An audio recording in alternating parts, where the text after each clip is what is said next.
উপস্থিত আছেন মোহাম্মদপুর থানার বিপ্লবী আহ্বায়ক জনাব মিজানুর রহমান এরশাদ।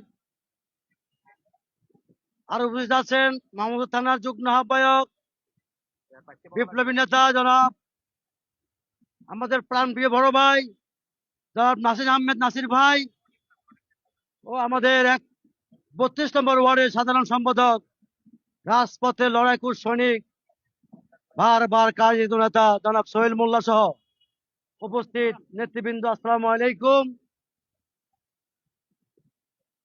আজকের যার উদ্দেশ্যে আমরা এখানে উপস্থিত হয়েছি, আজকের প্রধান অতিথি ঢাকা মহানগরের বিপ্লবী আহ্বায়ক, যার নেতৃত্বে আজকে ঢাকা মহানগর ঐক্যবদ্ধ, যিনি আমাদেরকে নির্দেশনা দিয়েছেন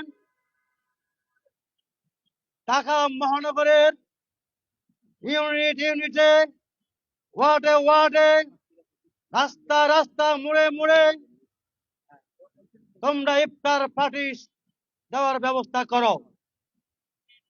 উনার নির্দেশে ইনশাআল্লাহ আমরা মোহাম্মদপুর থানার প্রত্যেকটি ওয়ার্ডে নির্দেশনা দিয়েছি, আপনারা ইউনিটে, ওয়ার্ডে ওয়ার্ডে সাধারণ মানুষের মাঝে আপনারা ইফতার বিতরণ করুন। তারা ধারাবাহিকতাতে আজকে 32 নম্বর ওয়ার্ড, তেমনি ভাবে আজকে ইফতার মাহফিলের আয়োজন করা হয়েছে। আমি আমার এই সংক্ষিপ্ত বক্তব্য রেখে শেষ করছি। আসসালামু আলাইকুম ওয়া রাহমাতুল্লাহি ওয়া বারাকাতুহু। আজকের